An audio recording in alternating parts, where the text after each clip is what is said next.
बघितलं पक्ष्यांचा कसा किलबिलाट चालू आहे. तर आज होती चतुर्थीसाठी मी सकाळी आज देवपूजा करून घेतली. हाय हॅलो नमस्कार मंडळी, स्नेहलता संदीप या चॅनलमध्ये मी स्नेहलता तुमचं सगळ्यांचं अगदी मनापासून स्वागत करत आहे. तर मैत्रिणींनो, आज मी देहू रोडला गेले होते. देहू रोडला श्री जय गणेश मंदिर आहे. तर म्हटलं चतुर्थी आहे तर आणि बाप्पाच्या अगदी जवळ आलेलं आहोत, तर बाप्पाचं एकदा दर्शन घेऊन जावं. इथे काही दिवसांपूर्वी काम चालू होतं त्यामुळे येणं झालं नाही, पण मी ज्यावेळेस भाजी घेण्यासाठी येते त्यावेळेस इथे नक्कीच दर्शन घ्यायला नक्की येते. बघू शकताय चतुर्थीचा शिवमचे बाबा आणि माझा दोघांचा उपवास असतो. मुलांना आपण जसे संस्कार देतो तशी मुलं घडत जातात. याचं उत्तम उदाहरण म्हणजे माझा शिवम.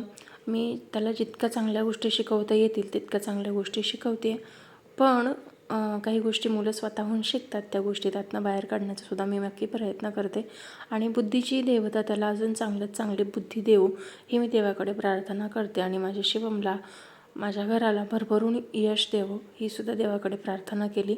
आणि बाप्पासुद्धा कायमस्वरूपी खुश राहू देत, त्याला आवडीचे मोदक येऊ देत अशी प्रार्थना करून आम्ही मंदिरातनं बाहेर पडालो. त्यानंतर बाजूलाच देहू रोड भाजी मंडई आहे. प्रचंड मोठी भाजी मंडई आहे. याचा एक वेगळा व्हिडिओ मी तुमच्यासोबत शेअर केलेला आहेच, पण आजसुद्धा परत एकदा शेअर करते आहे. माझा देहू रोडचा जो व्हिडिओ आहे तो त्याला अजूनसुद्धा दिवसाला नाही म्हटलं तरी 100-150 व्ह्यूज येतात अजूनसुद्धा. तर तुम्ही अजून बघितला नसेल तर नक्की बघा आणि मला कमेंट करून सांगा. त्यामध्ये मी देहू रोड रेल्वे स्टेशन, भाजी मंडई वगैरे सगळं दाखवलेलं होतं. बघू शकता. आणि सकाळी लवकर गेलो होतो त्यामुळे अजून काही दुकानं लागत होती, काही दुकानं लागली होती. ताज्या भाज्या, ताज्या फळभाज्या, फळं वगैरे सगळ्या गोष्टी इथे मुबलक प्रमाणात उपलब्ध असतात. मला थोडासा भाजीपालाही घ्यायचा होता आणि चिप्स बनवायचे आहेत त्यासाठी बटाटाही घ्यायचा होता. त्यासाठी मग बाजारात गेलो होतो. बघू शकता भरपूर प्रमाणात सकाळी गर्दी असते तिथे आणि तुम्हाला हव्या त्या प्रकाराची भाजी तिथे मिळते. त्यामुळे असं कोणताही डाऊट नसतो की इथे मिळेल का नाही. बघू शकता बाजार अगदी गच्च असा भरलेला आहे भाजीपाल्याने, फळभाज्यांनी, फळांची दुकानं पुढे आहेत, ते सुद्धा मी तुम्हाला नक्कीच दाखवेन. आणि अगदी फ्रेश असा भाजीपाला असतो सगळा. तर देहू रोडवरून कोण माझा व्हिडिओ बघताय मला कमेंट करून एकदा नक्कीच सांगा.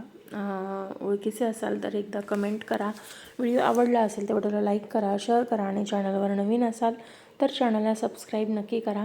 सबस्क्राईब केल्यानंतर त्या बाजूचं बेल आयकॉनसुद्धा नक्की प्रेस करा आणि बेल आयकॉन प्रेस केल्यानंतर हाईप हे ऑप्शन जे येतं ते हाईपसुद्धा नक्की प्रेस करा, म्हणजे माझे आलेले व्हिडिओ जास्तीत जास्त लोकांपर्यंत पोहोचू शकतील.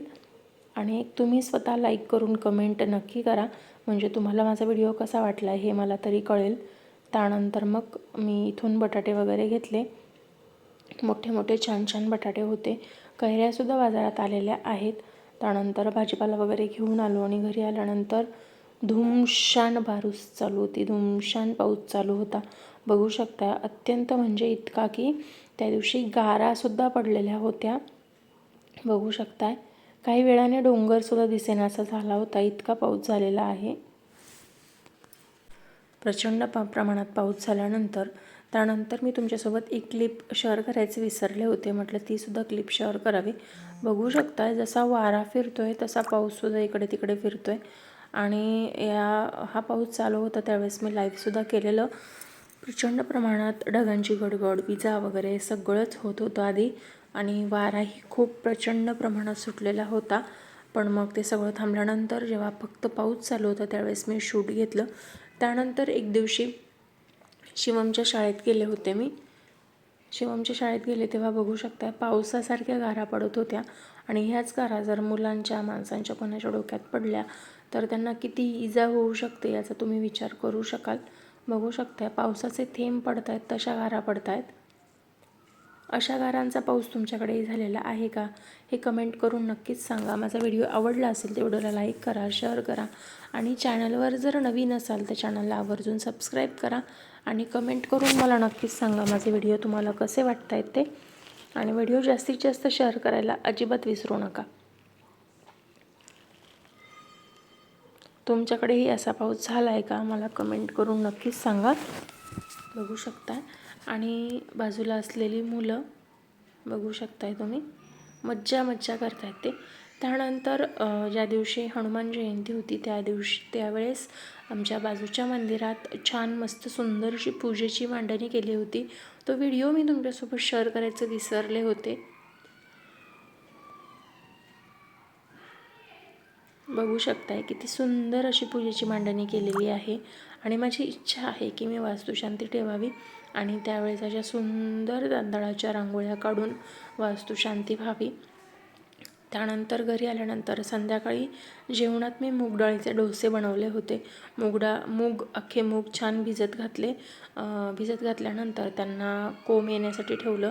त्यानंतर ते छान मिक्सरला मिरची, लसूण, जिरं वगैरे टाकून वाटून घेतले आणि त्यामध्ये थोडी कोथिंबीर, कांदा म्हणजे बारीक करून घातला आणि त्यानंतर मग असे तव्यावर टाकून घेतले. खूप छान झाले होते, टेस्टी झाले होते आणि पौष्टिकसुद्धा आहेत. ही रेसिपी मला माझ्या बहिणीने सांगितलेली आहे, त्या पद्धतीनेच मी केली. बघू शकता माझा तवा नेरलेपचा आहे, तो असाच आहे. मला माझा एक व्हिडिओ इंस्टाग्रामला व्हायरल झाला होता, तर तेव्हा मला बऱ्याच कमेंट आलेल्या होत्या की तवा घासा आधी म्हणून. तर माझा तवा तसाच आहे आणि काही तवे असे असतात की त्यांचा वरचा जो काळपट थर आपण काढला की चपाती चिकटते किंवा डोसे चिकटतात, काही थालीपीठ चिकटतात. तर माझा तवा हा असाच आहे, तो वेळेवर मी घासलेला असतो, पण तरीसुद्धा तो तसाच होतो. कारण जर मी तो जास्त घासला तर त्याच्यावर थालीपीठ, चपात्या वगैरे चिकटतात, त्यामुळे तो फारसा मी घासत नाही, तो तसाच असतो.